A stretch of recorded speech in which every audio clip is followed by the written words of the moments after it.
Bonsoir à tous. Et à la une de ce JT, la nappe phréatique alsacienne est de plus en plus polluée. Les responsables, tout le monde. C'est ce qui ressort du dernier rapport de l'APRONA, l'Association pour la protection de la nappe phréatique d'Alsace. Une baleine à Strasbourg, mais d'un genre un peu particulier.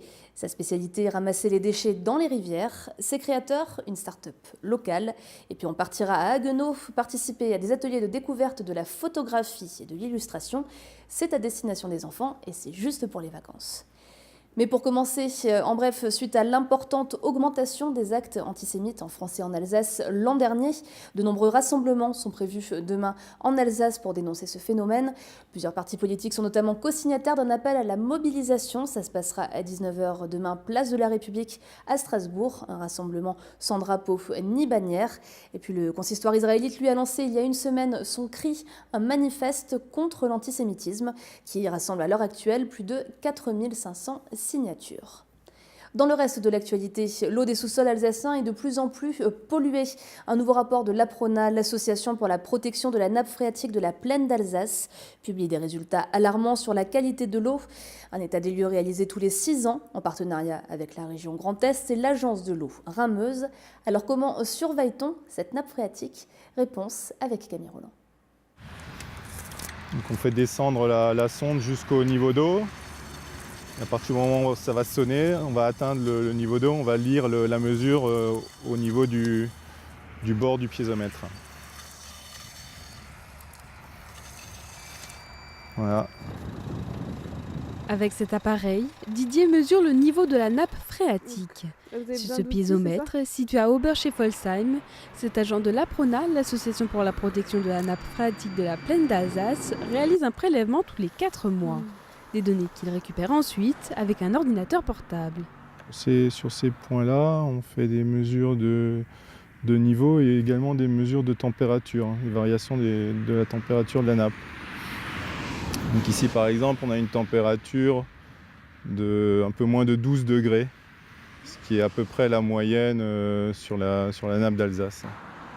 Les données récoltées permettent de tracer des cartes à l'échelle rhénane. Si les niveaux sont régulièrement relevés, la qualité est aussi évaluée. L'APRONA vient de publier une étude sur la pollution de la nappe phréatique et celle-ci inquiète. 44% des 800 points de mesure étudiés en Alsace dépassent les normes de potabilité. À l'origine de cette pollution, l'activité humaine. Nous connaissons déjà les pesticides et les nitrates, donc plutôt à utilisés dans le milieu agricole. Et nous avons donc pour la première fois relevé à cette échelle des pollutions d'origine plutôt domestique et industrielle. Il est déjà reconnu que l'activité agricole pollue fortement en nitrates et pesticides. Mais des nouvelles substances dangereuses pour la santé, provenant de médicaments, de produits désinfectants, de blanchiment ou encore des vêtements imperméables ont été retrouvées. Des pollutions d'origine domestique et industrielle. Il suffit, par exemple pour les industriels, dans un processus de fabrication quelconque, d'utiliser l'une de ces substances, que ces substances soient lessivées par de l'eau de nettoyage ou bien dans un processus de fabrication. Donc, elles se retrouvent dans la station d'épuration qui n'est pas forcément dimensionnée pour abattre cette pollution et donc elle peut se retrouver dans le milieu naturel par ce biais-là. Si 80% de la population alsacienne est alimentée en eau potable par la nappe phréatique d'Alsace, le danger ne se trouve pas dans l'eau distribuée par le robinet, mais bien dans les ressources d'eau naturelles, mettant en péril la faune et la flore. C'est une baleine d'un genre un peu particulier que vous pourrez découvrir dans les eaux autour de Strasbourg. Sa nourriture, les déchets. Après un premier essai dans le bassin d'Austerlitz, elle va prendre ses quartiers entre Ostwald et Illkirch. Adeline Piron.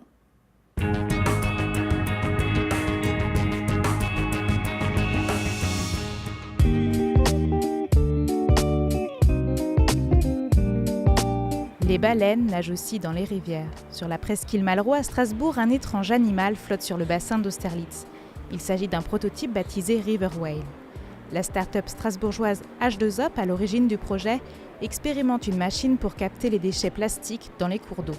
En 9 jours, elle a déjà récupéré 31 kg de déchets, dont 26 kg de déchets ménagers et 5 kg de déchets verts. La baleine est un système passif, il n'y a absolument rien de mécanique, on n'utilise pas d'énergie thermique ou électrique, on utilise uniquement la force du courant qui est délivrée par le cours d'eau. Nous on tablait sur à peu près 2 kg jour, donc on va dire sur cette période-là on s'attendait à 18 kg, on est quasiment au double, donc on est très impressionné par la quantité de déchets plastiques. Ça valide effectivement notre concept, à savoir qu'il y a une réelle utilité à la baleine des rivières dans nos cours d'eau pour pouvoir les entretenir, pour pouvoir les dépolluer et aussi protéger nos océans. À terme, le collecteur devrait fonctionner 365 jours par an, 24 heures sur 24, le tout sans motorisation. Seuls les courants permettent à la bête de se déplacer et de collecter les déchets. L'Eurométropole de Strasbourg soutient la start-up dans sa démarche. La grande idée pour moi qui était intéressante, c'est le fait de ne plus polluer nos océans complètement en amont, puisqu'on sait que le plastique, tout doucement, quand il va vers l'océan, va se dégrader. Donc après, il est encore beaucoup plus difficile de le récupérer. Donc le récupérer déjà en amont, c'était intéressant. Et Strasbourg est loin de l'océan et ça va permettre aussi de sensibiliser les gens qui verront cette baleine de rivière au fait de ne pas jeter ces déchets, que ce soit dans l'eau ou sur les bordures. Parce qu'on voit que des déchets de bordure se retrouvent dans l'eau par le vent ou par des effets de crue ou ce genre de choses.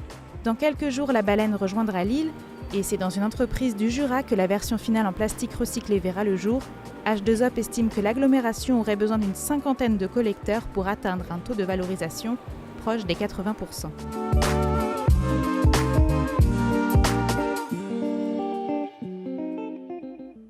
Les vacances sont souvent l'occasion pour les enfants de découvrir de nouvelles disciplines. À Haguenau, une poignée d'entre eux ont porté un nouveau regard sur leur ville grâce à la photographie et à l'illustration. Fanny Kunz. Machines, robots, engrenages, scénarios et storyboard.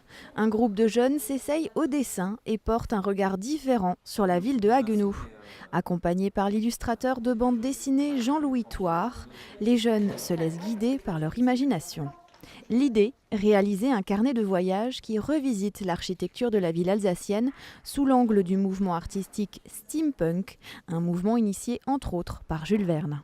Les participants ont choisi des bâtiments de Haguenau qui leur paraissaient emblématiques. Globalement, c'est vrai que ça tourne autour du Haguenau médiéval. Le principe est de proposer un futur avec des éléments de l'ère industrielle, donc des architectures en briques, des engrenages métalliques qui donnent un look rétro-futuriste à la ville. Le grand manège, le théâtre, le quai des pêcheurs, la ville de Haguenau offre aux jeunes dessinateurs tout un tas de monuments à revisiter.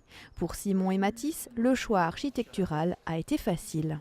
J'ai dessiné le monument aux morts. Mon idée de départ, c'était de mettre un dôme au-dessus et des tuyaux à la place des piliers en grès. Je me suis basée sur déjà plusieurs monuments.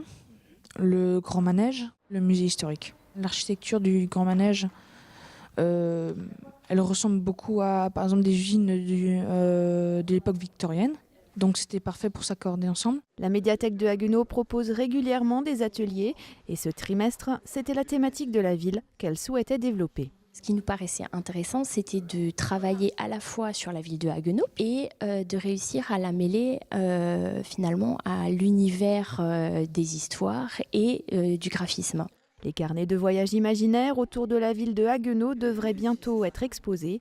Pour finir les vacances en beauté, les enfants pourront se rendre en pyjama à la médiathèque vendredi 22 février à 19h pour une soirée cinéma. Ils pourront être accompagnés de leur doudou.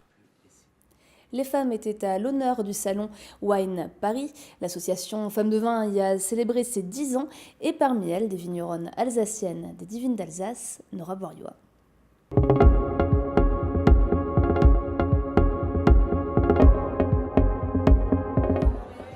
Faire parler du vin, mais surtout de celles qui le font, c'est l'objectif de Femmes de Vin. Après 10 ans d'existence, cette association rassemble plus de 200 domaines français autour de valeurs comme l'échange, l'entraide et la pédagogie. On n'est pas du tout une association féministe. L'association, simplement, met vraiment clairement le focus sur le fait que les femmes sont de plus en plus nombreuses dans ce milieu du vin, sont aussi maintenant des gérantes, des responsables d'exploitation. Et ça, pas de façon forcée, mais c'est des choix et c'est par passion qu'on fait ce métier-là. Et les femmes du milieu viticole alsacien ont aussi leur groupe depuis 8 ans. Elles s'appellent les Divines d'Alsace. Parmi la cinquantaine de membres, Dominique Schöneitz qui travaille depuis 38 ans dans les vignes aux côtés de son mari dans la vallée de Münster. On ne joue pas individuel, on joue vraiment toujours très collectif. Je pense que ça donne plus de force de se sentir comme ça en collectif. Et puis ça montre une autre image aux consommateurs, aux professionnels, qu'on est capable de bien s'entendre pour œuvrer pour une appellation. Le 26 avril prochain, les Divines d'Alsace organisent à Strasbourg Divine Essence, où elles proposeront au public d'aller à la rencontre des vins d'Alsace et leurs accords gourmands. RGDS, partenaire des Alsaciens qui s'engagent. On termine ce journal avec l'image du jour. Elle est signée d'Oliviane. La SIG qui remporte la Leaders Cup, quel rapport avec les élections municipales à Strasbourg, me direz-vous ? Eh bien, il suffit de voir la précipitation avec laquelle les candidats déclarés ou présumés s'en sont félicités sur les réseaux sociaux. Par ordre d'apparition à l'écran, vous allez trouver Robert Herrmann, Alain Fontanel, Philippe Bis, Roland Ries et Fabienne Keller. On laisse encore quelques heures aux deux Jean-Philippe, Morer et Vetter, pour rattraper leurs camarades dans les louanges.